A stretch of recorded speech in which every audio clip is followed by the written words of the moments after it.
তানজিমুল উম্মাহ girls মাদ্রাসা মোহাম্মদপুর শাখার উদ্যোগে বার্ষিক ক্রীড়া ও সাংস্কৃতিক প্রতিযোগিতা অনুষ্ঠিত হয়।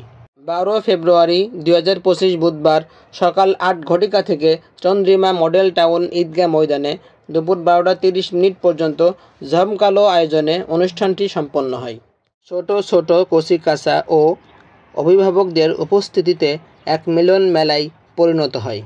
তানজিমুল উম্মাহ ফাউন্ডেশনের ডিরেক্টর মাওলানা সাইদুর রহমানের সভাপতিত্বে অনুষ্ঠানের প্রধান অতিথি ছিলেন তানজিমুল উম্মাহ ফাউন্ডেশনের সিনিয়র ডিরেক্টর আ.ন.মু.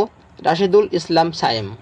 মাদ্রাসার শাখা প্রধান হাফিজ মাওলানা আব্দুল কুদ্দুস মাখনের পরিচালনায় অনুষ্ঠানে বিশেষ অতিথি ছিলেন মোহাম্মদপুরের বিশিষ্ট সমাজসেবক ও সংগঠক জনাব জিয়াউর হাসান ও জনাব মাসুদুজ্জামান।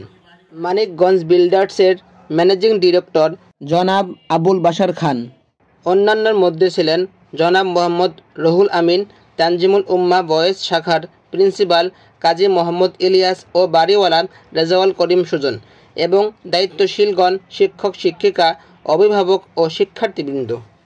মাদ্রাসার শাখা প্রধান হাফেজ মাওলানা আব্দুল কুদ্দুস মাখন বলেন, তানজিমুল উম্মাহ মাদ্রাসা বার্ষিক ক্রীড়া প্রতিযোগিতা সহ বিভিন্ন অনুষ্ঠানের আয়োজন করে থাকে।